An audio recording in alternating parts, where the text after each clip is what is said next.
Well, welcome back to another Super Tuesday exclusive podcast. This is your host here, and I have we're talking about The Gifted. We're doing episodes 4 through 7. I know when we did episodes 1 through 3, we had Jeff and Shanna on. We have another guest who's on, who wasn't on for the first one, the newly married Deepam. What's going on, man? Why don't y'all tell me the show is this good? All right, listen. You didn't listen. No. All right, you know what? That's on me. I didn't listen. You're right. No, you know what? It's like a gateway drug. You were a little you were trying not to get hurt. We get here so early. Gateway drug to Fox. Next you're gonna be on Legion, and then you're gonna be like on Fox News like a month later. Okay, hold on. Let's not go too quick. Let's just take it one step at a time. But I will say this: I did miss the first part of this recording, or the first episode of this, because I didn't know. Like, I was one of those people who was very trepidatious because you hear Fox and you hear Singer and you see X-Men and you think they're gonna hurt me again. And I could not be happier to be more wrong. And I'm glad I was able to join y'all for this episode too. Yeah, no, I was going to ask you to go ahead and start because since you weren't here for the first 3, what you thought of the first 3, real quick, since we didn't get your thoughts on them. I mean, just real quick overall, what you think of overall, this? I think tonally they've done a really good job, and this is not just speaking the first 6 really, of establishing a world where the words mutants are hated and feared aren't just buzzwords. They're not just things that you would use as background. Okay, now hated and feared and action. Like, it permeates every decision these characters make. It informs the world they live in. And that's the other thing, is they've done a good job here. And one of the best X-Men comics do is they make the world feel bigger than our characters. Are we eventually going to have an issue because the last name Strucker and the last name Trask is being thrown about? Of course we are. But right now, these characters, while they are our focal point, they feel like they're not the driving force of the universe. They are, however, people who've been dropped into a much bigger world than themselves. And for that aspect, I think it's been a really kind of like the ideal X-Men series, because we all know the classic X-Men cover, welcome to the X-Men, hope you survive the experience. Like, that's the long-standing trope cover. I think they even did it with Maggot, which, whatever. But this series has captured that ethos. It's welcome to the X-Men. I hope you survive this experience, not just the Struckers, but the viewers, because it's not going to be easy. It's not going to be soft pedaling these things. It's going to be what X-Men's always been, and that's very poignant, very pointed social commentary, and especially in the age of 45, it feels almost too real at times. Yeah, no, oh man, was it the last episode? Was it the last episode where Doctor Campbell had the DOJ lady killed? Or almost killed, gave her a stroke. Gave her a stroke. Because it was 6 or 7. Because she came in, and was on some. We tried this with Muslims in 2000, and you can't do. And I'm like, oh, they're really trying to hit that home. Oh yeah, you're gonna die. You're not gonna. Oh yeah, she was dead. As soon as she got indignant, she was dead. Right. I was like, oh. It was also the same episode where Reed turned back into his 53% ways as well. Oh yeah. We going.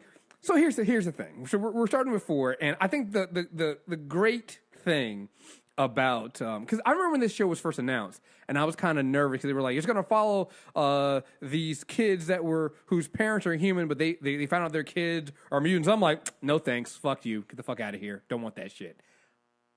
It is turning out to be a great idea though, because the Strucker parents are fucking horrendous. They are the fucking worst. They're trying. Huh? The mom's trying.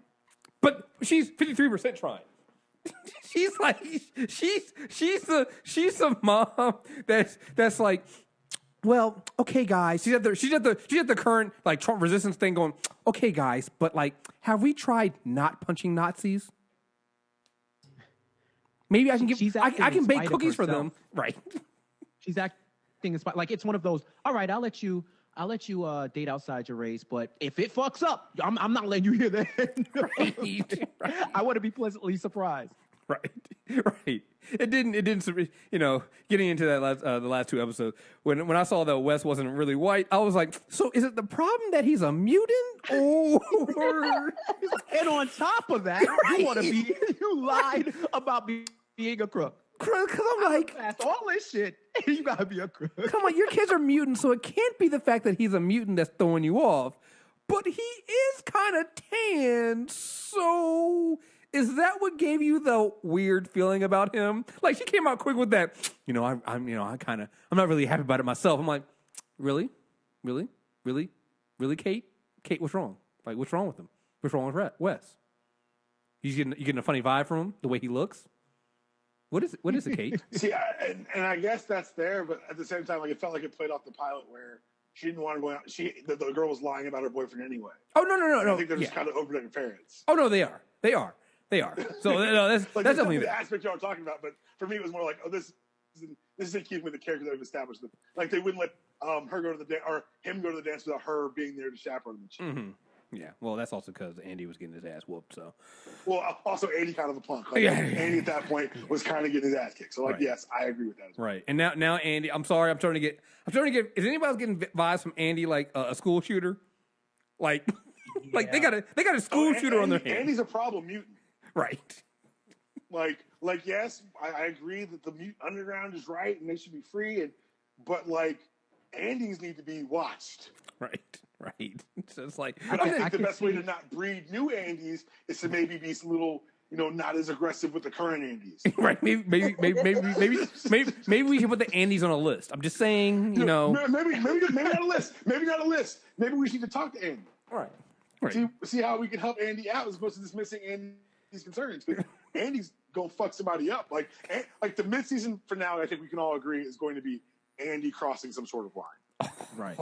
He's like the kid that they profile in the when the Brotherhood of Evil Mutants has conventions and they're like, who do we go to recruit? It's like, this is Andy. The Andys of the world are the ones we have to recruit. Have y'all ever seen, quick sidebar, have y'all ever seen, there was this commercial about, like, it's a kid going through school, doing a whole bunch of stuff, and he ends up being a shooter. And then when you go back and watch you've seen that. It was on Twitter. It was on social media. It was when you such a go good back, one. there was mad signs that he was scrolling websites, he was doing like writing graffiti, but you didn't notice because they were focusing on like a love story in the background, like in the foreground, but in the background, he was showing all these signs that he could be troubled. Yes. That's how I feel about Andy. Yo, and what made that commercial so good is you're looking at like the people in the. Are you seeing the kid who's like upset he's broken with his girlfriend? You see all the other stuff, and you don't notice the scary, quiet kid in the background, and you're just like, oh, holy shit! Yeah, that's the kid. Yeah, that's Andy. That's Andy. Yeah, Andy needs a girlfriend. And Andy needs like some hobbies, and Andy needs a lot. Like, he needs something other than his sister. You know what's going to happen? Something's going to happen to his sister. Something's going to happen to Lauren, and that's when he's going to snap. Because right now, if you look at it, he has nobody else. The only person he hangs out with is Lauren. He doesn't hang out with the other kids. He doesn't really talk to his parents. You saw the episode where he had a problem. What was it? Episode 6, I think. Where was it episode 6 or was it 7 where they went to break into the so I guess it was 6. Yeah, it was 6 when they broke into the federal building.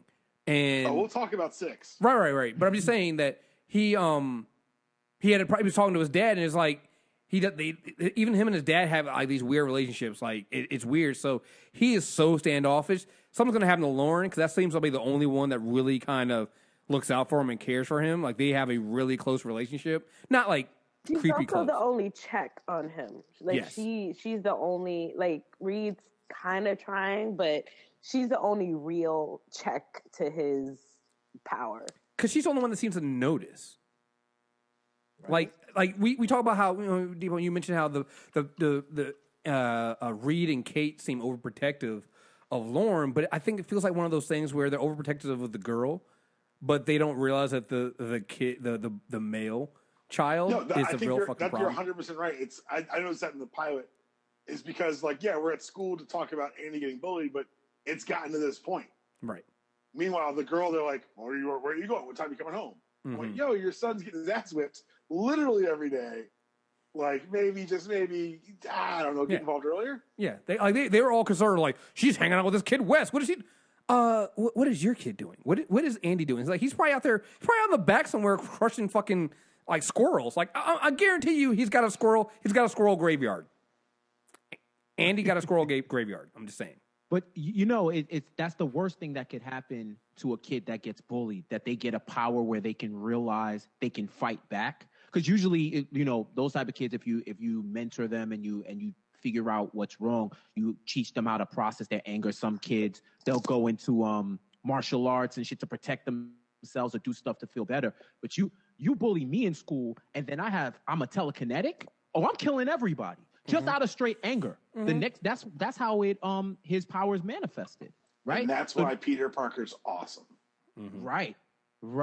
He could have been, imagine evil Spider-Man. You know they're gonna do that eventually. They make Hydra Spider-Man. Get Nick Spencer on the they did line. Superior. Like Dan Slott did this. That's not Peter. That's not Peter Breaking Bad. I need him. But that was a. I get what you. I feel you. But I'm just saying, like, the actual, no, like, not coerced, where he's just like wakes up one day and is like, yo, fuck this power, fuck this responsibility. I'm fucking everybody up. I'm just saying, Magneto shows up. Him and Andy gonna have a talk. I'm just saying they're gonna have. Andy's gonna. He's like, hey, about you reeling in some, bro. What? I'm gonna tell him to chill. Just like, I'm just saying, like, you go a little hard. I'm just saying, Andy might take home a brochure. I'm not saying he's gonna join Magneto. I'm just saying he might take some literature home, yo. Something I enjoyed about episode 4 was, and Kriss, you and I talked about this in other shows. We saw the characters and their powers together. Mm-hmm. Yes. Like Lauren funneling Andy's like. What do we just? I didn't listen to the first. Do you have a name for Andy's power yet? No, they haven't really. I think it's just like wide range telekinesis. Like, I think it's telekinesis, Right. but horribly unrefined. Mm-hmm. Yeah. And so with her being able to like funnel his telekinesis, and I know that reports are out there that yes, we are getting some Strucker backstory. It does tie into these siblings who have these powers that are complementary that we've seen so often in the Marvel comics. I do want to see if it's interesting. If their powers can be used against each other. That's actually a good point. Because historically, you can't hurt your own blood. Yeah. I remember that in the X-Men cartoon with Cyclops and Havoc when they first. They did a little Easter egg. The only time they put X Factor on that motherfucker. Yeah. Right. They shot each other and they were like, yo, what the fuck? Like, what happened? How we canceled each other out? Exactly. Yeah, no, that would be, I really enjoyed how the way that they keep, and they keep harping that home. They keep harping on the whole using their powers together. Not just these characters, like everyone else. And later on, and I think it was 6, where they have her and Wes using their powers, and like they're not combined, but again, still use them in concert with each other. It's like that kind of stuff is stuff we've been begging for from the X-Men movies, and we finally get it. And you're just like, yeah, thank you. So I just thought about it when we were talking about Andy's powers and stuff like that, even though they haven't named it. You know what he is? He's a male Carrie. Wow. It just because it's like because even down to what happened to her, it's like it was a school dance, and it just hit me. I was like, oh my god, he's the male version of Carrie. Well, and I think that's really interesting, even in X-Men mythos, because historically we don't have psionics be men. Mm-hmm. Exactly, and I think that's the other cool thing about it because it ties his. And I guess it kind of goes into this whole thing we're dealing with now with men actually confronting toxic masculinity and things like that. It ties into the idea of, he's a young male child who has all this pent up frustration and anger. His parents don't seem to understand that because, again, at this point, they still have not dealt with the idea that Andy has serious anger management issues. And then that his powers are tied to like all these, and they don't. All their powers are kind of tied to their emotions and how they're feeling because they really go into that later on with Clarice. But like that's how when he's talking, I think in 6, and he's telling his dad how his powers work. He was basically describing an orgasm. He basically comes his pants. He basically comes his pants when he fucking explodes off on his powers, and that's fucking scary as shit. Because this kid has serious fucking problems and nobody's saying it. And they keep using him. And like you said, when it blows up, I'm telling you, it's going to be because something happened to his sister and he's going to fucking lose it. And it's going to be scary. So. Yeah, I think that's the one thing that's weird is they only seem to acknowledge that his power is tied to his emotions when they need him to use those emotions, but never like, hey, maybe we should talk about why you're angry all the time and possibly blowing things up.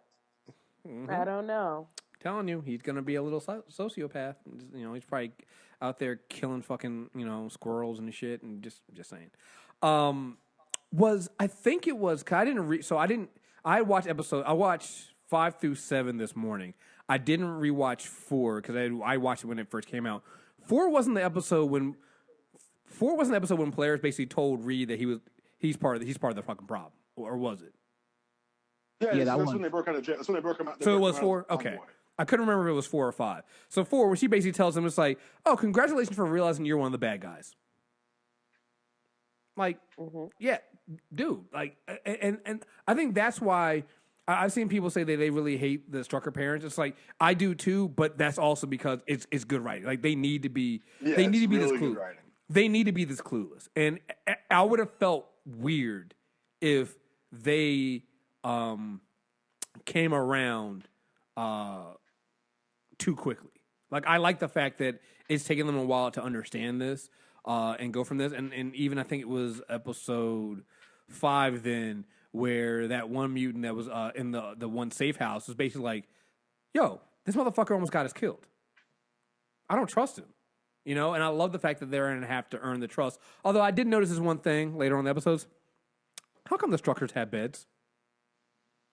The Struckers got they got beds. They got like little privacy room. They be cooking all. I think it's a first come first serve type situation because it seems like they got that influx after they got there. Listen, flat scans eat last. I'm sorry. See, and now we're throwing on slurs. Now we're going ethnic slurs. Ethnic slurs. Not 30 minutes into the episode. Ethnic slurs. Wow. Just saying. They're flat scans. They eat last. Their kids can eat first. They got to eat last. I'm just saying.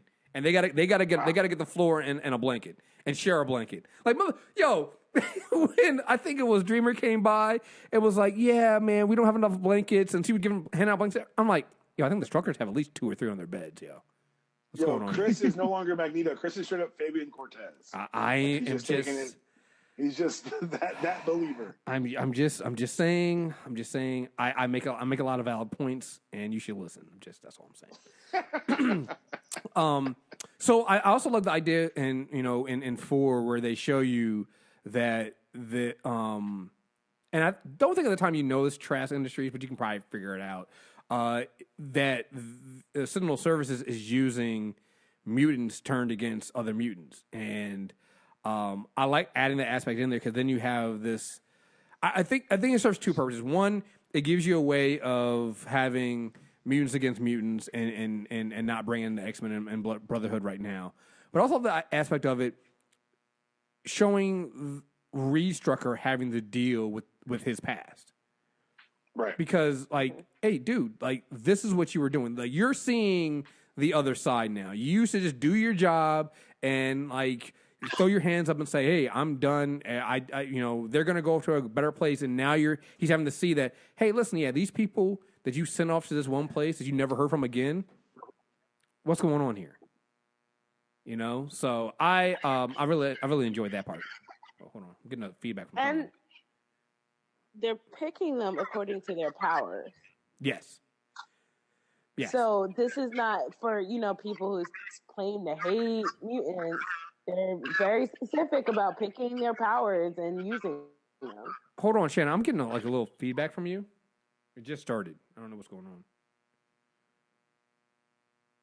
Go ahead. Oh, she's gone now. No, I'm here. Okay, cool. Sorry. Say it. You were saying again? Yeah. For people that supposedly hate mutants so much, they're over here choosing their powers like it's like their Pokemon or something like that. So it's really annoying. I'm waiting for the moment, and I guess I don't know if we're going episode by episode. The whole thing where Polaris messes with his mind and he Jace. thinks that his daughter is alive again. It's really sad because this is pushing him to go after them harder. But I love it because it's also pushing him to see how messed up his side is as well. Yeah. Like in going after them harder, it's opening up all these things that he's like, oh, wait, am I on the right side? Is there a right side anymore? Like, so I love the fact that they wait until episode 5 to show us what happened with Jace. Because in episode 4, where they've got, when they're trying to transport Polaris and Reed, it's, he seems so like, and even up to that point, he's been so gung-ho. He's been, you're like, what, you knew it was something to do with his kid. You had heard his wife, I think at one point you heard him, you didn't hear his wife on the other end, but you heard him talking to his wife and telling her he would be careful and stuff like that. But when you get to episode 5, you kind of understand it, right? You see, dude, his daughter died on his day off. He took his day off, took his daughter to the park, and she got killed. I thought for a minute there that his wife might have gotten killed too. Yeah. Which would have been even worse. But then you see what happened, and you're like, okay, I get it. But then when Dreamer and Polaris start messing with the mind, and they didn't finish, I was like, and Dreamer's like, I can't leave him like this. I'm like, oh God. I knew 2 things were going to happen. He was either going to forget that his daughter died, which would happen, or he was going to be like stuck in a loop where all he could do was remember it over and over and over again, even more intensely than he already does. I was like, either one of those is going to be really, really bad. And yeah, when he got home and was talking to his wife and was like, yeah, I'm going to go. Yeah, where's, I think it was, Gracie is her name. It's like, where's Gracie? Yeah. Mm-hmm. And I was just like, oh, and she was like, what are you talking about? I was like, yeah, he's gonna double down for a little bit. But you can even see the way he's going now. He's doubled down on it. He's gone like fuck the law. They're terror, stuff like that. I still think that at some point, Jace is gonna realize he's going too far. Oh, he's not sure. Yeah. The closer he gets to these hounds, which by the way, shout out to the Hounds program, like this show, like what's up? The closer he gets to these hounds and sees what they can do, like the more unsure he is. Like it's one of those things. Like yeah, you're about it because you're about it, but are you really about it? Because like Rory Campbell's about it. Like this is not a game for him. He's waiting for you to catch up. Mm-hmm. You need to be real with yourself, secret agent man, and try to determine if this is how you want to live. Because yes, did Dreamer and them go too far? Yes, but at the same time, episode 4, when they broke up Polaris and Reed, they could have fucked you up. Right. Like Eclipse could fuck y'all up. Like if you so chose, Polaris could fuck, Thunderbird could fuck y'all up. Yo, the fact that they're rolling in characters that were introduced in Astonishing X-Men by Peter Milligan with Pulse, and then you got one of Jeff Johns' Morlocks from the Morlock series when that kid Trader or Harry, fades in the background. Like they're doing a lot of deep dives here. You've got Sage in the comic book, in the show too. But yeah, I think you're right. Like, yeah, it's important that he recognized that there are grays of shade here, but it's also important he recognized that if push does come to shove, you might not want to be on the side of like you don't want to be where you're standing. Yeah, because you see, like once when he realized that it was more than likely Campbell and that other mutant in the room causing the woman from DOJ's stroke. He was like, you could just tell he was like, yo, this is too much. It's too far. Even when he when Campbell got him his badge back and was asking him, was like, yo, but you got to give me the first crack at the Strucker kids. And even then, you could see Jace kind of hesitate on some.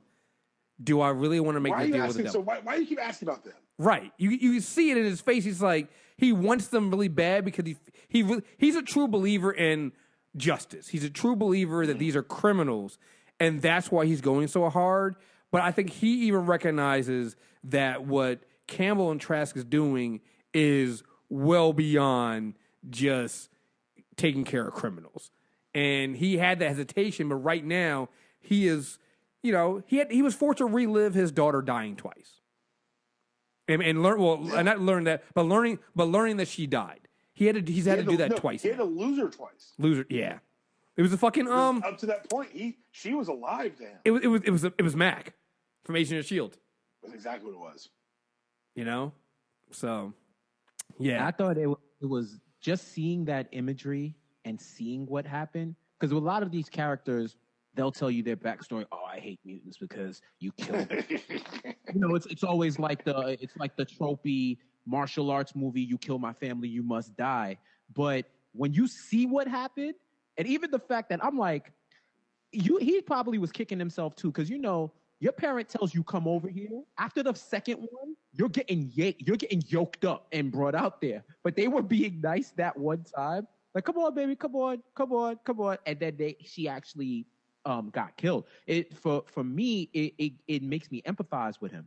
Like, I understand why. And that's what's great about a lot of the great X-Men stories, that even with the antagonists, if they have a legit reason why they want to see mutants persecuted or arrested or anything like that, and they were affected, you put yourself in there. What would you do? How would you react?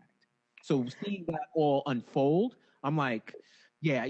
The minute he went under and Dreamer hit him with the powers, and they stopped short of fully reinstalling the program, I was just like, damn. He's really going to go through it again. So for him to go through it twice and still feel like this might not all be in the up and up, that makes me think that at some point he's going to either side with them or flip. Mm-hmm. Was anybody else lightweight annoyed with that little girl because she wouldn't move fast enough? Wait, I was saying the mom. I'm surprised the mom didn't yoke her up off the carousel. There was this was written by white folks, because my mom would have been like, I said, get over here now. After the first one, when something's going down, you're getting yoked. Well, there's no more asking. There's too much asking going on. So I didn't get the little girl wasn't moving fast enough, but I did kind of wonder why neither Jace or his wife had moved closer, because it's like, I'm sorry, we all know that a black parent, when they sense trouble and danger with their child, they could cross huge, fast distances in like 0.2 seconds. So it's like, the fact that they were so far away and hadn't at least put a hand on her shoulder or something like that, like, I was just like, yeah, you guys, no, you guys aren't doing, that's not very, that's not very, accurate right there, because she would have been snatched up, which is why I thought that maybe the mom had died, because I was like, maybe the mom died with Gracie in her arms, and I was like, oh damn, that's gonna suck. And no. I would have loved to be in the writer's room there, like, yo, either she's gonna have to pump fake or something, because this isn't what's gonna happen. I would have put my mom on speaker, like, Mom, tell them what would have happened if we were in a mutant attack and I was on somebody's carousel and you had already said let's go. She would have probably told him. It wouldn't have even been let's go. I would already had him by his shirt, and we'd have been out of there. Yeah, that was like, in a show about mutants, that was the most unrealistic thing I've seen. No way. Right, no way a kid moves that slow, and no way a parent don't put hands on them before. Not no black parent. Sorry, no. This is. I want to say about that scene is that the reason I think I'm getting low-key annoyed at the show is that they've taken one of my favorite things X-Men have done in mass media and done it so much better. This is X2. This is X2. And as opposed to telling you that Stryker's kid killed his mother, they're making you relive it with Stryker. This has been one of the more effective portrayals of adding depth and pathos to an antagonist and it also allows for a bigger bad. Like, yes, it allows us to empathize with our agent boy, but at the same time, like, you see Trask, like, literally licking his lips like, don't you want these mutants on a leash? Come get these mutants on a leash. We got you. We call them hounds. Why? Don't worry about it. Right. Come on. That's a pretty ominous name there. Don't worry about the names. We're workshopping that shit.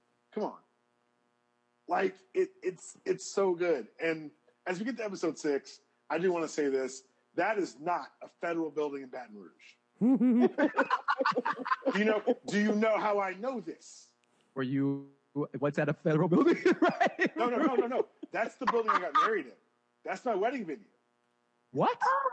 That's my wedding venue. They shoot it in Atlanta. Yeah. So if you look at the pictures of any of my wedding pictures, that big front door there of the Baton Rouge, whatever, that's my wedding venue. Dog, how you going to demystify it for us? Like now. Yo, I didn't notice it. We're watching it. Susan's like, isn't that great? I'm like, what's great? The building. I go, yeah, it's a federal building in Baton Rouge. She goes, you're an idiot. So we got married last week. I was like, yes, ma'am. We got married in Louisiana. Damn. I didn't push it that far. I stopped where I knew where I was losing. I was like, let me get out. You're like, but Vampire Bill said it was Baton Rouge. No, I'm telling you, that's Decatur, Georgia. About 3 miles from my house. Yo, fam, I legit, when we interviewed him for The Gifted Kriss, I was legit in my mind like, yo, I'm really talking to Vampire Bill. Like, I was just like, yo, this is fucking Vampire Bill. So what's Vampire Bill? From True Blood. Yeah, he's from wanted True to Blood. make. I don't know. But then what's crazy is the wife was in Angel, right? Amy Acker's in lots of stuff. Yeah. I'm a huge Amy. She was homegirl that got possessed. Aurelia. She was Aurelia. She was Fred. Yeah, Fred. Yeah, she was Fred. She was in Dollhouse. Yeah. Yeah. And it's so, you know what's so crazy about them is they're the nicest people, but like I watch them on the show, I'm like, I fucking hate you guys. I hate you. I hate you. I hate you 53%ers. I think that's why I like the parents, because I have Amy Acker will always be Fred to me. I can't get that mad at Amy Acker. Yeah. I'm sorry. Yeah. Can't. So. Yeah, I mean, yeah. Don't get me wrong. Like I said, like it's great acting, and the way they do it is so great. But it's just because, like, I hate them so much. Kriss, I find myself making excuses for Amy Acker like constantly. Like, oh, she's who's Amy? How would Fred would never do that intentionally. And the thing is, as we're talking about, like, yeah, y'all are right. I've been making excuses for Fred because he's Fred. Yeah. Well, she's Coulson's cellist girlfriend in Agents of S.H.I.E.L.D. Like, this woman matters. Oh, she is. I know. Oh, yeah, fuck. Is. Okay, the other thing that is really, like, tripping me up is, like, even though I, like, on principle can't stand them because 53%, they are so cute together. Why are Vampire Bill and Fred so cute together? They are great the most adorable couple. Yeah. You really, even when they're fucking up, you're like, they just want what's best for their kids. Yeah.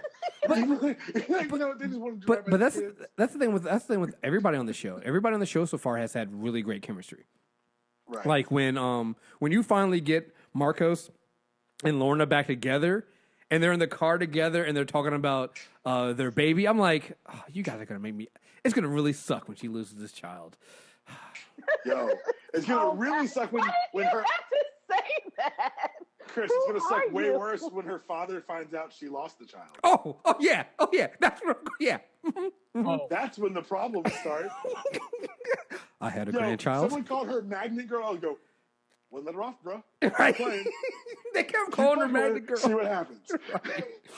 Listen, so going back to episode 4, when they get the collars off and they're like, well, they don't have any metal. I knew right away. I was like, well, there is metal in his knee, and she ripped that screw out. I was like, yeah, now you guys fucked up because now she's definitely the most powerful on the team right now. Even better, because originally, so he seems like this. They're like, do it. I can't do it. He was like, you should. She's like, okay, fuck.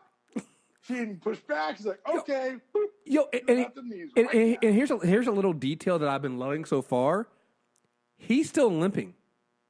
Like, in other shows, by this point they would have just said, "Fuck it, just walk normal." He's still walking with a limp because of the screws out of his knee right now, and I think that is such a small. It shows me an attention to detail, and things like that make me really start paying attention to a show.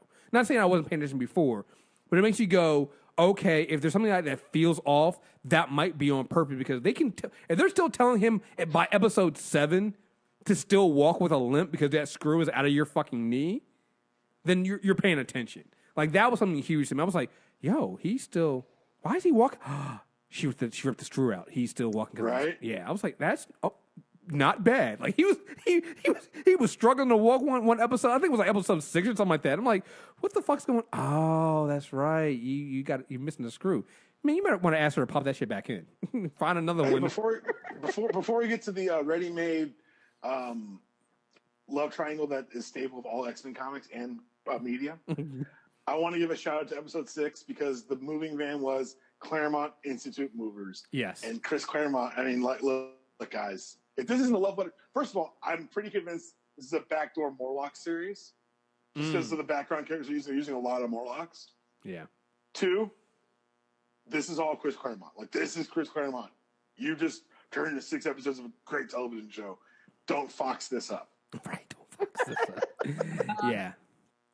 Yeah. Going back to Lorna and her, the way I'm loving the way that they're definitely showing that, when she, at this point, I got to ask Sentinel Services, why aren't you guys using plastic guns?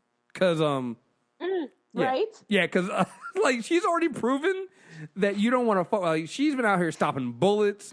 Like, when she kidnapped Jace, I was just like, yeah, you guys might want to just go ahead. When she took down the drone.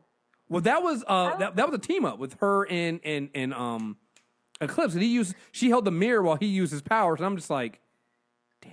And was that not the most beautiful, most loving thing you've ever seen? I love them so much. They are so in sync with each other. When they did the whole thing, combine their powers when he was holding her belly and stuff like that, I was just like, oh, that's adorable. This is going to end horribly. Why must you? Because you cannot have.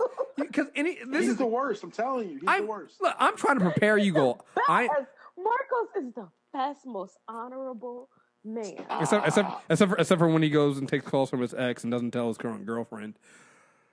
I know. I was so upset. I was watching the whole thing this past week, and I was just like, I hate when mom and dad fight. It's so sad. This dude out here dating or used to date the female ghost from Power. Like, I'm like, yo, there's something I'm like, yo, you was in a legit, you went from X-Men to like in a legit drug cartel, and they let you live. That's my thing. They let you leave. Yo, I think we're all underestimating how powerful Eclipse is. If he wants to leave, the motherfucker leave him. Well, that's the thing.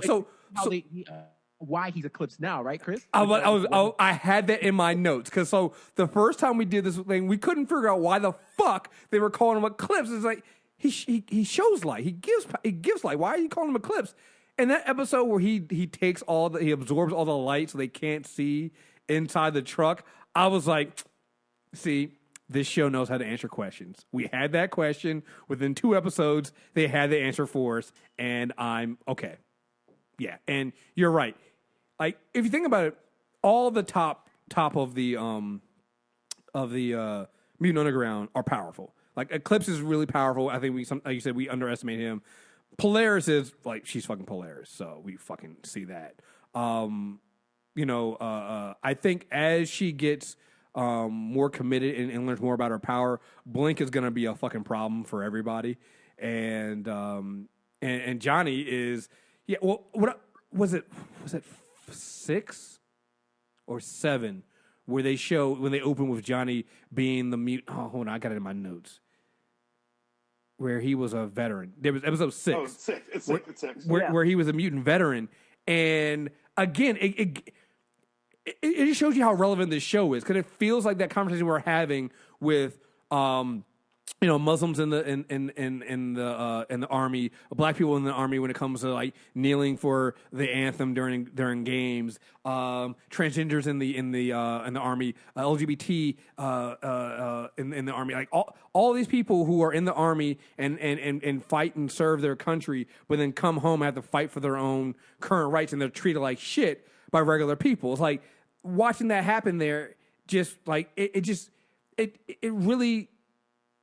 It really, brings everything home for you as to how relevant and why the X-Men matter as a medium and why they should really do a better job with their movies. Mm-hmm. Like, it's like that scene alone, like it gave you so much more of his character, showing that he's a vet. He's fought for his country. He was raising money for the incident that happened and was still treated like shit. And, they almost got blown up. And here he was still trying to save other people when that happened. So, yeah, it's just like the entire top tier of the underground right now. You can see that if once they decide to strike back, it's going to be a fucking problem. Yeah. Well, I think I said it to you, Kriss, or to y'all, to y'all with Kriss and Shanna when the first episode of this that we did, but. And Deepak, I know you feel me on this. I appreciate them making this Proudstar John Proudstar, because I feel like with the X-Men cartoon, all we knew that he died in the crash and all of that. But now we actually see him, because I with him and we get Warpath a lot, but I haven't seen a lot of him in live action. He was introduced in Giant Size in ’75. And they killed him 3 issues later. So yeah, like you. So this is not a character that's got a lot of canon. Like, there's not a lot of. No one's out saying that's my favorite Thunderbird story. No one's ever said that's it. Right. Also, in general, native characters, I feel like that's what happens to them. They get introduced and they get killed like within a few. Suicide Squad. A few. Yes. Suicide Squad. Yeah. Slipknot just. Let's just kill him in 2 seconds. Let's make defense. His power was knots. Right. And being what I too would sacrifice Knot Man. It was he being he used to be a racist or sexist or both. And you were just like, he's an asshole. I was like, Ragman has a standalone comic, so Knot Man can be it. Ragman is a legitimate, interesting character. He's a fucking crazy person. Slipknot ties not. Slipknot's a very advanced Boy Scout. Next question. Slipknot got his Eagle badge and was like, "I'm gonna go into the Super Bowl. I got this shit." Imagine if there were powers out there. You woke up one day and you was fucking tying your shoes by themselves, and that's all you could do. Yo, Doug Ramsey would come kick sand in your face.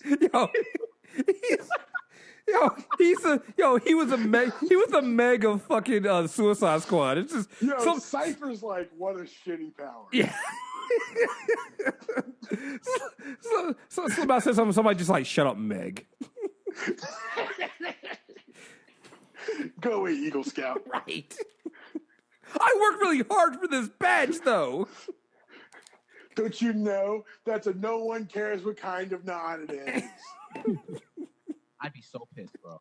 So I would like, you have powers. I'm like, no. He really go to Amazon looking for an inhibitor so that I can take it away. He really got. Yo. So what are your powers? Yo, if they tie us up, I got you.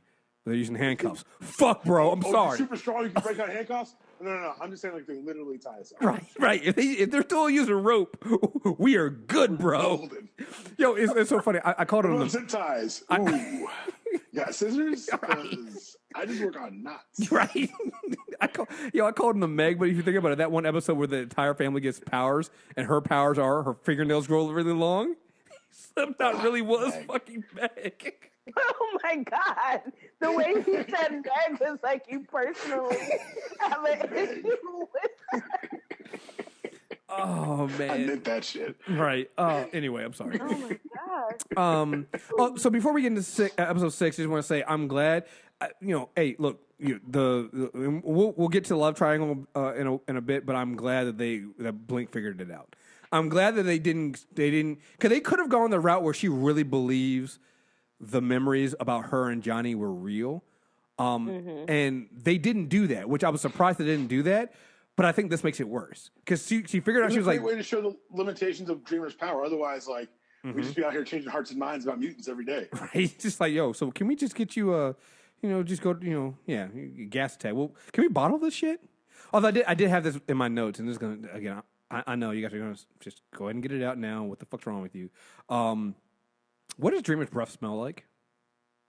You are so rude. I hate you. Like, why are you doing I'm just like I'm just saying. Training. Is like, home training? I imagine it smells like roses and sunshine. That's what I'm thinking too. I wouldn't think it was. I didn't. How many pink voluminous gases smell badly. I'm just I don't know how many pink gases are you smelling right now? I mean, I don't smell any pink gases, so I don't know. That's a good point. I'm just saying, like if you in cartoons and shit, like that's always like a perfume. So like they communicated to me a warm, nurturing smell. What is wrong with you? I just had to ask because I'm just saying it's just And like I just had to ask, what's wrong with you?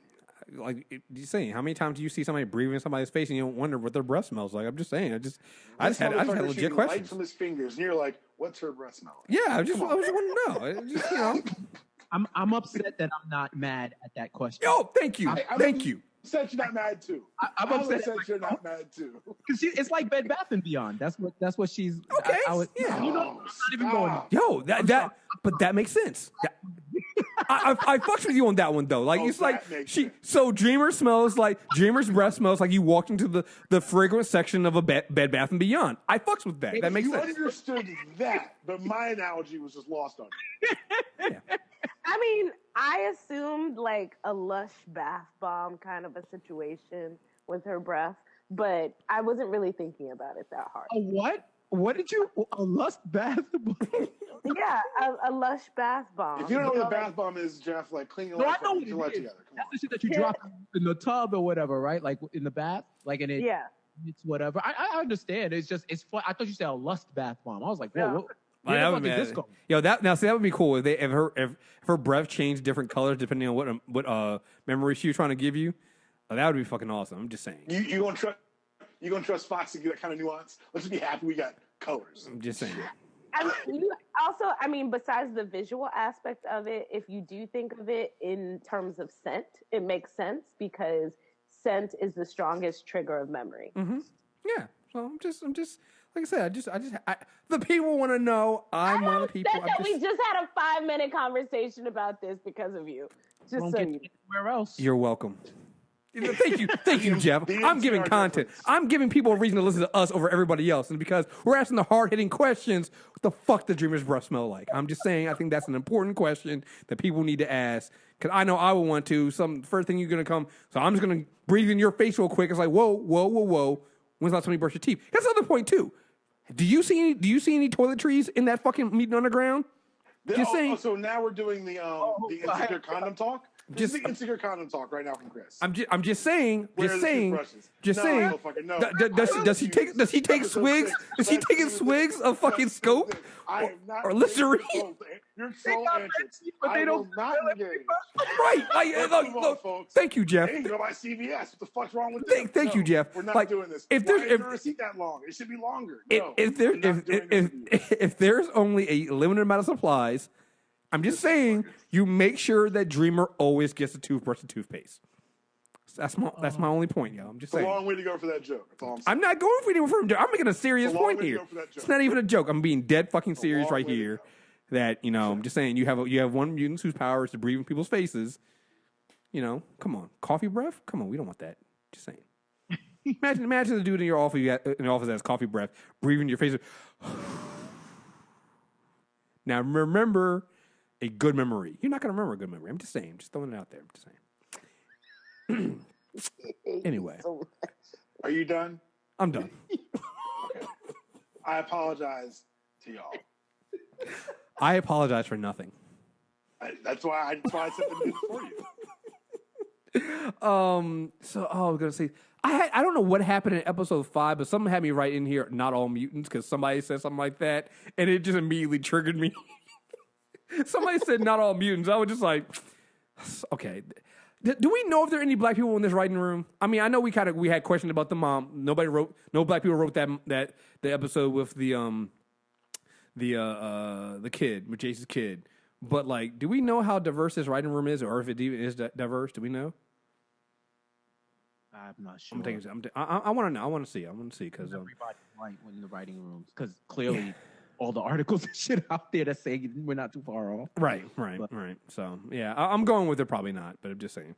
And let's see. I had all right. So I guess episode 6. So listen, I love Polaris because she basically pulls the dodgeball thing, and it's like if you can dodge a wrench, you can dodge a ball. She's literally throwing appliances at kids. And she's throwing a hammer, but then she was going to throw fucking like the saw blade at fucking In her Lorna. defense, it worked in dodgeball. They won. Like, we can laugh and joke, dodge. They won. They did dodge a wrench, and they did dodge a ball. Next question. Valid, but I'm just saying they are kids. they are kids. I'm just saying you might not want to throw saw blades at them first. Can we start with something softer first? Like, it just she immediately led with the hammer, and I'm like, this is why the X-Men chose Johnny to lead and not you, because you're gonna get the kids killed, yo. Johnny was off doing other stuff, and she was like, I gotta take this training directly to the children. And I'm just saying, she also like went and picked like the youngest. She was like, I'm gathering all the children. We're training them today. I'm just saying it might not be the smartest decision to let Magneto's daughter be the one to train the kids. Maybe she could give her some supervision. She seems fairly battle ready. Who else you don't have training? I'm just saying that maybe we should have her with some supervision or something like that. Just and she's fresh. I don't trust Amy Acker. to get this right. Oh hell no. This is the place for Polaris. This is a place for, once again, I get to salute this show for adding a visual component to magnetic powers. Yes. You have no idea how much better that makes the show. Yes. Yeah. I'm okay with her training them because if anything, I'm like, well, who else? Well, no. I'm just again, it's and again, it comes down to with Kate Strucker being like, they're kids, you're training kids. Oh no, and she's like, Lorna's like, we want them to have some sense of normalcy. It's like your kids are mutants. Like, I love the fact that the Strucker, that Reed and Kate still have not come to terms with what it means that their kids are mutants. And I appreciate this show taking the time to show that they don't understand it. Because if they had just rushed it to the fact that in episode 6, they just, oh, well, okay, fuck it. They're now understanding, it wouldn't have felt legit, right? It would have felt like, again, sorry to keep bringing up politics and stuff like that, but it felt like parts of the Women's March where it's like these women are like, oh yeah, no, we're here to resist. It's like, for everybody? Do you really understand what that means? Right, and they have caveats and stuff like that. And so I love the fact that Kate doesn't understand. It's like, your kids are mutants now. Like, you want them to be normal. If they don't train, they're gonna die. Like, their new reality is this. You either get with the program and have them train, and not only that, it also goes back to what we were saying before, that they don't understand how powerful Lauren is, but they definitely don't understand how powerful Andy is. And like, how do you not want Andy to be trained with his powers? This is a kid. As a matter of fact, you're in this whole situation right now because Andy's powers manifested in a time when he was getting beat up and bullied, and he almost hurt like 3 kids. Granted, they had it coming, but like, he almost destroyed a fucking school. So like, how do you not want your kids to be trained to understand how to use their powers? I can understand maybe being like, I don't want them trained to be in the field, or I don't want them trained to be using them offensively, but they need to be trained. Like, come on. Like, we forgot to mention this, but in episode 5, where Lauren uses her powers to stop to block off the artery, so that that one mutant can so her mom can stop that one mutant. It's like she shows tremendous control over her powers right now. But we've seen Andy. Andy, his powers are triggered by him not being in control, and like you said, he has to, in order for him to blow the tire, he had to have Lauren basically guide his powers and control him and work with him. So yeah, you need to have him trained, because if not, he's gonna kill somebody or a lot of somebodies. So yeah. So I really like that. I like seeing that, and I like the fact that later on they get the compromise where she's like, all right, fine, you can train, but you guys still got to go to school. And at first that kind of bothered me because I was like, they got to do homework. Fuck homework. They're in the underground. I was with Andy on that one, but then it reminded me, I was like, this is like what happened with in like regular X-Men. Like, it's one of the things that happened with Schism and Wolverine. Wolverine was like, no, these kids can't be trained all the time to be fighters, they need to have their childhood too. Like you need to do both. You need to have a balance. You can't just train them to be young soldiers. You have to train them also, but also let them be, let them learn, let them be kids, because they are kids. Right. So I really enjoyed that. Again, it's a small, nuanced thing that they've added in the show that we've never seen really in the 17 years of live action movies. So, let's see. Also, because they went into more about Blink and what happened with her and Dreamer in her memory. Did anybody get this feeling that this reminded me of stuff that Charles Xavier would do all the time? Like where he was like, But he wouldn't. Oh yeah. That was only in retcon. It didn't really happen in real time as much.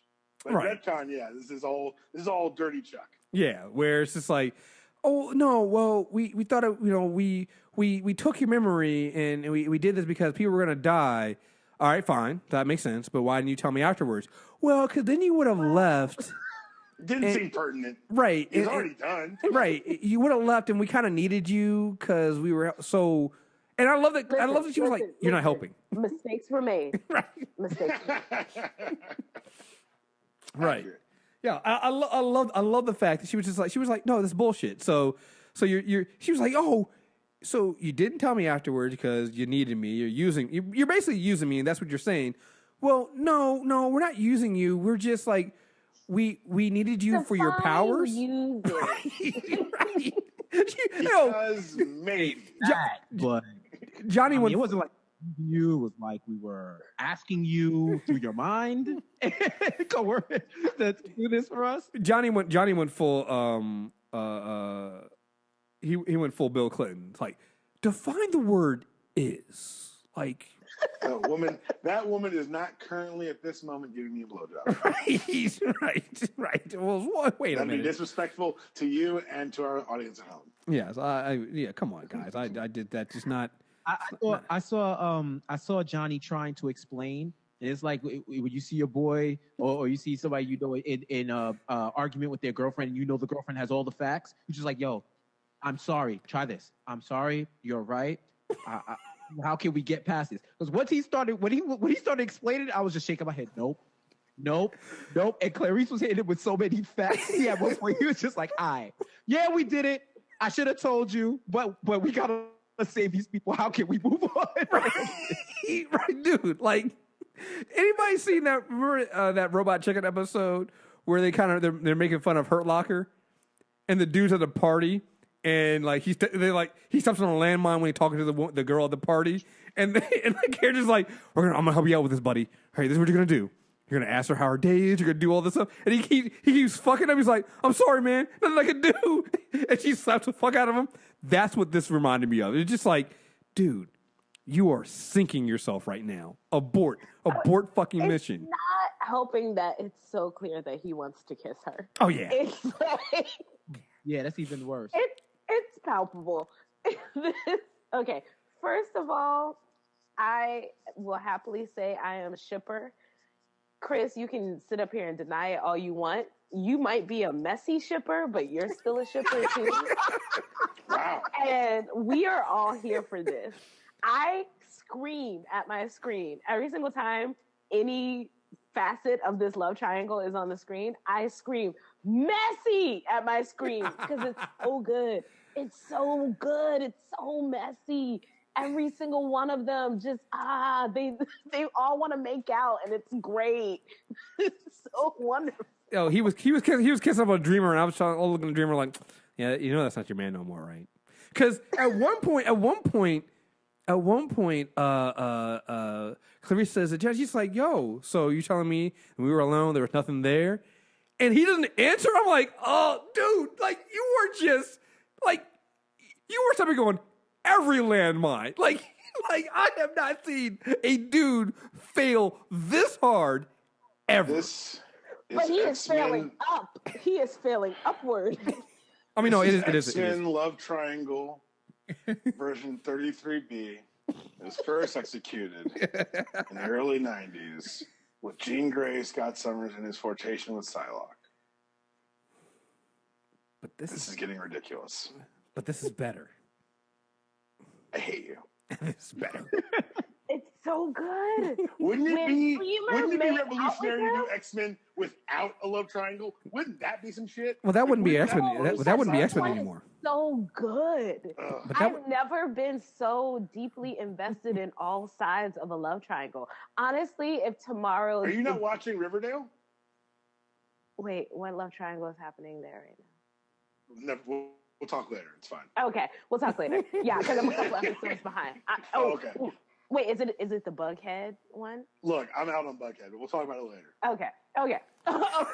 But it's so good. Like tomorrow, if Dreamer just out of nowhere started liking Clarice, I'd be like, I'm with it. I hate. See, that's now it's gonna happen because she said it. Chris wished that a baby would die in utero, but I'm the one that's wrong. He didn't wish. There's a very fine but important distinction. Anyway, you know I'm not one to defend Kriss. I love it. I like Dreamer. First of all, Dreamer is about it. She's like, this is my man. I love him. Dreamer stabbing Blink. Like, that's how the story ends. But in a sexy way, maybe. I hate you. I love them so much. Like, it's so messy. If you like messy shit, Dreamer is so messy because she did it and she's halfway sorry. She's not all the way sorry. She's like, yeah, I wouldn't have wanted it like that, but now we here. What we talking about, Johnny? He's like, what do you need? You put me in the middle of the fire. Now I can't say nothing. That's where he fucked up. He should have said something regardless. Because he was already put in the middle by somebody that a situation he didn't want to do. You got to snitch. There's an old saying. My name is Wes. I'm not in that mess. I believe is how it goes. But you know what? He was inadvertently. He was. That's a them problem. I am the tool with which there's a problem happening, but it's not my problem. Once Dreamer let him know, he was fucked. And this is why I stay out of other people's business. Right. So I can never be like, tell me what you know. No one can ever tie me to a chair and beat me and say, tell me what you know. I don't know shit. Nah, word. Even when Dreamer, I know I Dreamer. You know, Johnny, don't tell me. I don't want to know. No, you don't. Who'd you do it to? Well, I did to Blake. Guess who you need to talk to? Not me. He's like, oh, well, there's one person here who has those type of powers. I'm not pointing no elbows, but maybe that's really if it were me who had some confusion about what's happening in my memory, I don't know why you're even talking to Tracker, dude. Maybe you talk to Mind Alter Girl. I don't know. I'm just communicating with the spirit. Just stay out of it. Like that's one of those. Like, there's a South Park episode where they're doing some ridiculous thing, and it's like all the adults in this ridiculous premise, and the kids walk by like every 10 minutes, like, nope, not getting involved this week, and walk off. That's how he should have been. Nope, not today, and just left. I'm just saying, like, watching those two episodes where I don't even know if it was two. It might have just been one where Clarice is like putting it together. She's watching Dreamer use her power. She's like, wait a minute. I did smell lilac. Oh my fucking God. What the fuck? I knew that was a Yankee Candle. Right? Oh my God. It's like I couldn't figure out why. I loved it. That's why I love it. Because you're messy. Because you're messy. But when they make characters smart too, she's just like, I am not, like, you could see in her face, she was like, I am not this dumb. I can figure this out. Yo, she had the. This is some fucking bullshit, yo. This ain't right. Why like, do I you keep? thought you was just gonna do that in front of me, and I just wasn't gonna figure it out. Right? Really? It's so offensive. And then she did for like 2 episodes and just been waiting for confirmation. She was sitting there. She was basically sitting. Yo, and then when he showed up and she was waiting for him. Yo, that's when Clarice was like a black woman. She was just waiting for you to come home after you spent all day fucking lying. She's like, "Hey, babe, what's going on?" Mm-hmm. Hey, if Johnny could track people and he could tell she was at his house, why the fuck would you go home? Right. Like, I'd be like, just wait around. She's not gonna stay all night. That's when Blink just like teleports right to where you are, and she's like, "Oh, look, you could avoid me." It's different from you to come to me for me to walk into a trap. Right. It's like all those movies. It's a trap, right? Ha ha ha ha. Right. That's it's a trap, right? I'm not going over towards the trap. the one time Johnny's powers don't fucking work. He walks right through a goddamn trap. It's like, what if he said, like, how come I can't sense this shit? Right. Like all angry under his breath. I mean, hey, Bleak. I'm just laughing at the idea of her saying, "Don't you walk away from me," and transporting to wherever he is. And he transports to the house. Oh, you thought this was done? That's not funny. As a newly married man, that's not funny. You thought this conversation was over? Oh, yo, there's no getting away from that conversation, yo. No getting away from that conversation. I don't find that amusing at all. It's triggering you. Yo, the funny thing about that conversation when they were having it, when she was like fucking done, she was like, all right, cool. And she dipped and then used her powers again. I was like, that's the fastest she's ever used her fucking powers, yo. She's never just like dipped like that. I figured out the whole thing. She's like, you're right. It is tied to my emotions and I am out of here. Right. You know what? And I'm fed the fuck up. That's an emotion. Right. Yo. That's an emotion. Yeah. So, yeah, I thought that was great. And let's see. I think we're still in 6. I'm talking. Jace has gone full bad guy. He definitely did. Like, and Polaris was like using her powers to kind of torture him and all this. Yeah, just all fucking bad. And then we come to episode 7. I think. Wait, I thought we were doing 1 through 6. No, we were doing 7. Okay, cool. I'm seeing 7. I'm good. You have seen 7 or you haven't?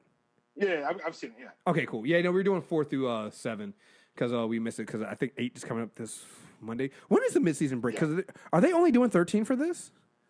I think so. I want to say... Right. I don't want them to extend it because that didn't work for Gotham. But, yeah, same here. I want all the episodes. Oh, you're pretending like things worked for Gotham. That's cute. There's a show called Gotham. I forgot. What is this? Looks like nothing to me. They're doing. I think the one on. I think next week is episode 8 is actually the mid-season break. So, but yeah. So episodes. I'll be honest here. 7 was probably my least favorite, but only because of I didn't like the direction they were going with Wes, with the whole. I thought they were going to go a different direction where he was actually maybe an undercover agent sent by like Trask and them. But just the fact that he was just a kid that stole that had a background. I was just like, why is that a problem all of a sudden when that's probably half the mutant underground right now? Well, and I think that, and I see what you're saying there. I'm glad they didn't have him be an undercover agent because I think that would have advanced that plot too quickly. Yeah, you're right. But I did like the paranoia of people not being who they say they are, and I did like the idea that you have to complain about your past to be welcome here. Like the idea of trust being so important for this community is reminiscent of marginalized populations who you might have stuff in your background, but you've got to talk about it. Otherwise, the people find out they feel betrayed. Right. I mean, and I don't say this. When I say.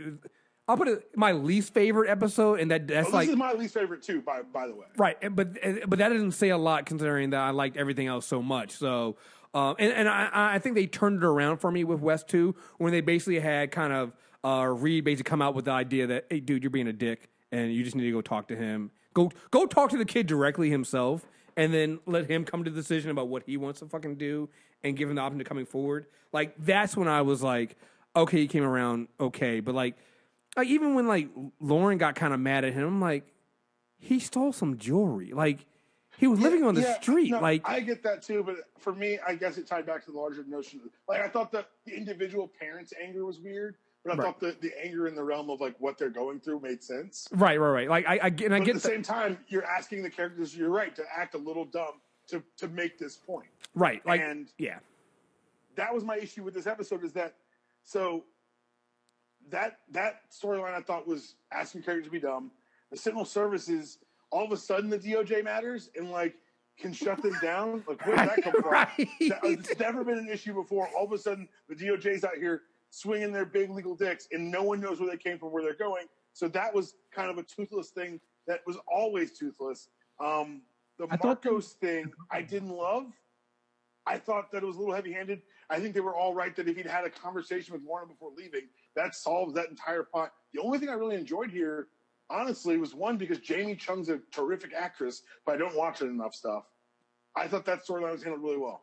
Oh, with her and finding out that, like, it gave just the same way they did with Jace. It gave her a reason to fight. It was the show not tell of modern storytelling of saying, "Oh, my family was killed," as opposed to saying, "Oh shit, I just found out they killed my family." Right. Yeah. No, I like that.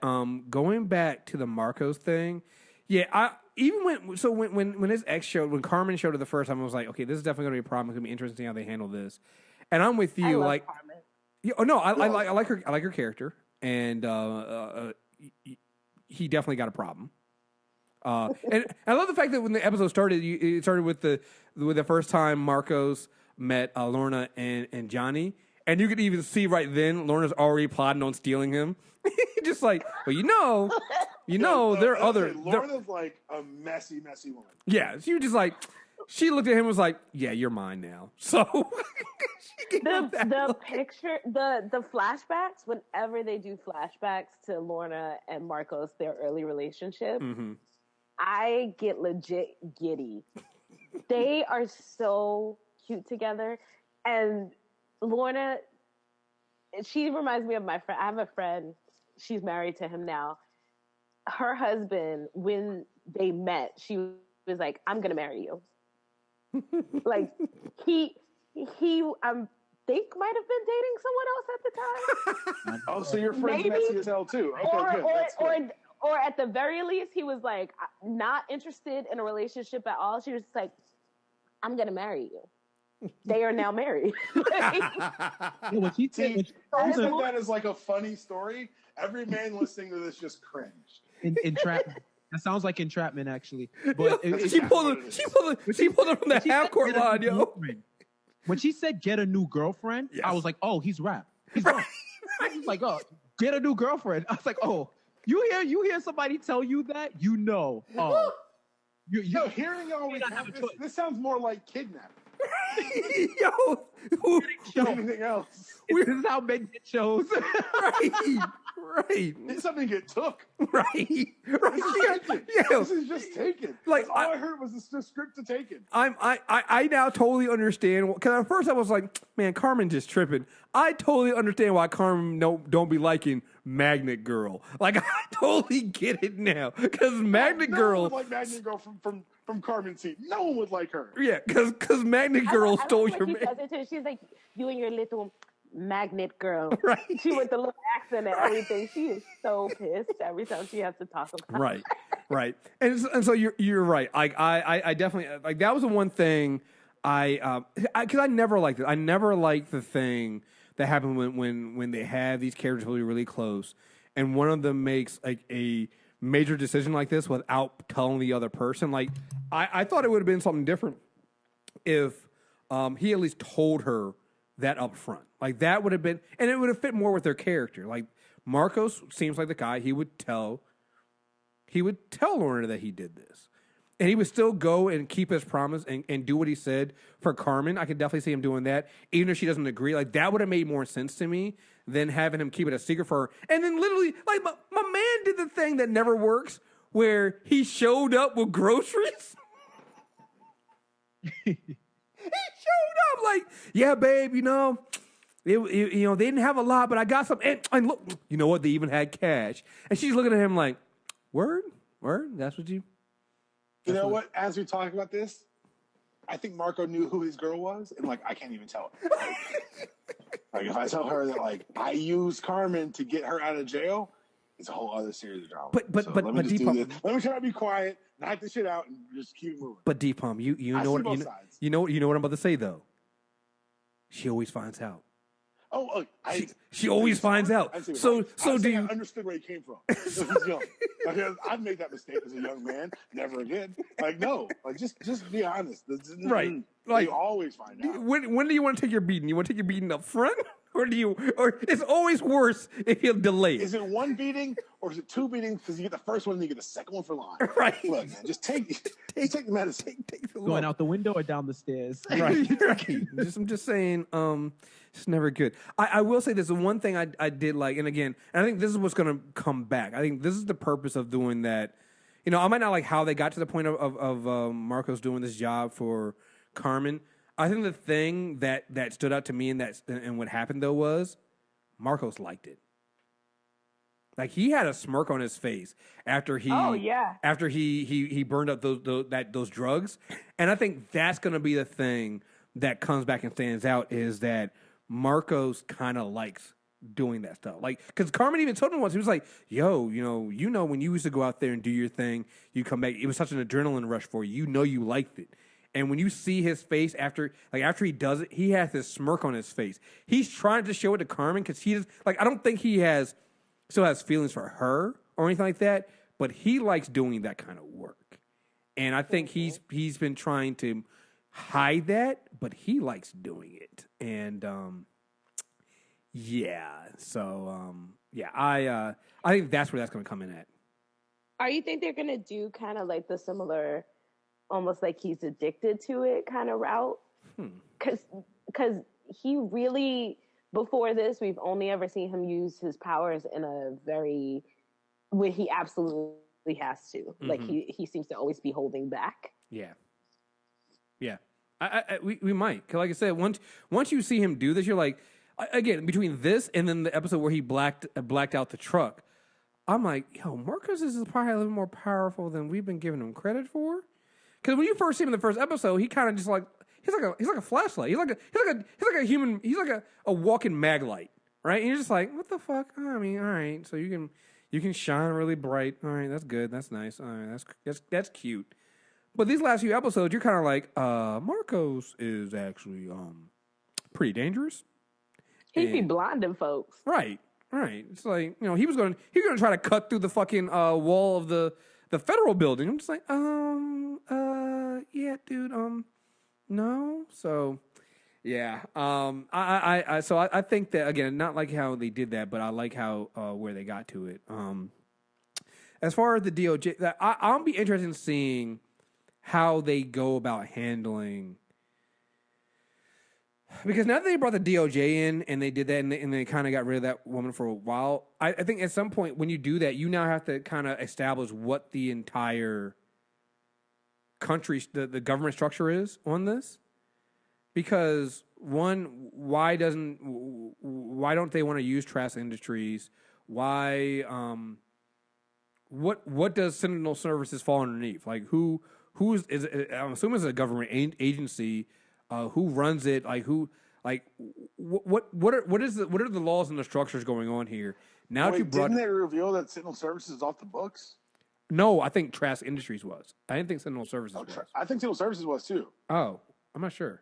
I didn't think they were. I think that was part of the mystery. Was that now we're wondering, wait, where does Sentinel Services fall under? Because I remember you're right. Maybe it's just Trask. Maybe I think Sentinel Services was under Trask, like off the books. Maybe, or I think it's the other way around. I think Trask is doing contract work for Sentinel Services off the books.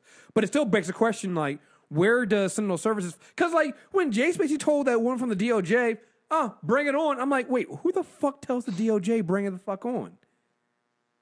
Like, who the fuck... Like, I wanted to ask Jace, who the fuck are you? Like, and another thing, too, is, like, who is Jace in this? Because he's not the director of the Sentinel Services. So who the fuck is his superior in Sentinel Services? Because it's just like, bruh had big balls this episode, and I'm just like, who the fuck are you? I think Jace is at the point where he's literally like, who gonna check me, boo? Oh no, he definitely is. He rolled up in there. Dude was like, you're not supposed to be here. You don't even have a key card. He took his key card and he was like, and he told him to call security. He said, call security and tell them I'm in my office and you want me to go home. And I'm just like that's one of the things that interests me now is I need to know what the structure is of these, because at first Jace comes off as just an agent. He comes off as just like a regular agent, but the stuff that he pulls the last few episodes, seems like he's way more than the agent. Like when he's running this operation and he's doing all this stuff, and that one agent's like, yeah, so hey boss, we can't do that because that's illegal. And Jace basically tells him, who the fuck asked you? Well, it's illegal. We can't do that. I said do it, so fucking do it. But like we don't have a warrant.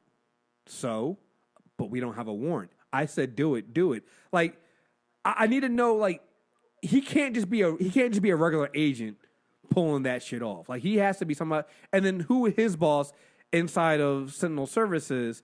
And then how the fuck are Sentinel Services not entering to the DOJ or anybody over? Like I have questions now about this. Like I get where they were doing it is fine, and I think they will answer it. But I now need to know what the government structure is around this agency that's clearly built on. I mean, when he was talking about stuff like and saying that we need to do this and they're terrorists, and he was trying to redefine terrorism to the woman. It's like they're basically kind of relating this like the Patriot Act and how the Patriot Act was used. So it was like, oh no, it's only for terrorists overseas. But then government like local police departments were using the Patriot Act to actually like bust local drug dealers and things like that. Like that's what it seems like they're relating it to. But I still need to know kind of like, all right, he's got to answer to somebody. He got to have a boss. Because right now he's just going around doing what the fuck he wants to do when he wants to do it, and nobody's stopping him. And I have questions. Maybe that boss will come in sometime afterwards, like to shut him down when he does too much. Like when he crosses that line, whoever this figure is. Right. As he hasn't, and not to mention he hasn't crossed the line enough. I mean, if you think about it, he lost 2 high value targets. 3, 4, more than that. He never got the Strucker kid to begin with, and then Reed struck. And then he had a failed operation with Reed in the field trying to find the mutant underground. Then he failed again, and lost Reed and Lorna. So I need to know how Jace has like they got Jace as like a white dude right now. Like, he got white privilege right now. Like can he keep failing upwards? And they keep giving him more resources after he's failed all this time. So I just have questions. And maybe it comes down to it's Campbell that's pulling the string, because it seems like Campbell and Trask have a lot of pull in some of this stuff. So I don't know. All right. Does anybody else have anything else they want to say about these 4 episodes? Kriss, I just want to say thank y'all. Oh, I just want to say thank y'all for letting me come on. I'm about to go watch Justice League, so it's a happy something all day. You'll be all you right. can always go see Thor Ragnarok again. I've seen it twice already. Like, I've seen Thor twice. you can go see it a third time. And I might go. They don't stop you at the door. I might go tonight just so I can be prepared for our spoiler review tomorrow. So. Oh, I'm coming. Yeah. Guns blazing. But thanks for having me on, guys. I love this show. Someone finally captured the ethos of X-Men and made us feel like we're living in an actual world and not just one where I'm not even going to rag on the movies right now. I'm too focused on being happy about this. They keep name-checking X-Men. They keep name-checking the Brotherhood. We have evidence that John was sent there by the X-Men at some point for the Underground. So, yeah, it's going to be wild. And I'm excited Which to see I how it turns love out. that. I love that idea that he was sent by the X-Men to run the Underground and pick by them. So, yep. I will say that I agree that episode 7 was my least favorite of the episodes that we've gotten so far. But my least favorite episode of this show is still better than most of the shows that are on right now. Mm-hmm. So I have no complaints. Yep. Jeff, you got anything? Yeah, but Fox TV saves the X-Men again. Whether it's cartoon or live action, like it's just they've quietly been on a great streak. So keep it going. I think I looked it up. They say this is supposed to be like 13 episodes. Yeah. So that's perfect. I think for the first season, that's perfect. Mm-hmm. Yep. No, I think so too. So yeah, I'm with you guys. I'll be interested in. And again, hey, any theories on what actually happened that caused the X-Men to disappear? And was it did they disappear after the event, or did the event cause? I hope they never tell us. You hope they never tell us? Yeah, because you're the thing. You hope they never bring the X-Men on, right? Because once you bring the X-Men on, none of the things you've watched matter. Right. I get you. So, all right. Well, there you guys have it. We will be back. We'll probably be back in like next month sometime to discuss episode 8, the last episode, and then we'll recap the first 1 through 8 until the show comes back. Again, I don't even know I don't know if next episode is the last episode until the break or not. I just know it's the last episode in IMDb that has a date on it. So we'll see. But whenever we get we're gonna do like we did with Star Trek. We'll get the last episode, and then with that last episode before the break, we'll also then recap the entire stuff. We're gonna do that same thing for Star Trek soon. So just stay tuned. So again, Super Tuesday recap on iTunes, Stitcher Radio, Google Play Music. Don't forget, email us at mailbag@mtrnetwork.net. We're doing a mailbag episode on Wednesday. Deep Home and I. It might be live. I'm not sure. I might be testing out our live streaming capability, so I'll check that out. You can also find Deep Home on the Unanimous Decision podcast. You can find Shannon on Super Tuesday Recap podcast, and Jeff on the Nonstop Culture podcast as well, and also on our YouTube channel as well, because he did some of our interviews, which we're going to have more of those coming out soon. Jeff, I just realized half the interviews we did, also, the shows don't come out until 2018. Yeah. Like, I was like, so when does Reverie come out? And I was like, wait, like March? What the fuck? Like, so we got some stuff like that. But yeah, just stay tuned. We got plenty of stuff coming out there, and I have some ideas for new videos coming out on the YouTube channel. So if you're not subscribed, I think by the time this episode comes up, we might be at 700 subscribers by then. So subscribe on the YouTube channel. I actually have a dash cam now, so I might be doing rants from the car as I drive to work. So I'm not making promises, but that might happen, and they might be epic. Oh, so, Lord. I know. You're gonna love that. It's gonna be fine. What's the worst that can happen? I'm just saying. What's the worst that can happen? Okay. And we'll leave it on that note, folks. Thank you guys very much. Peace.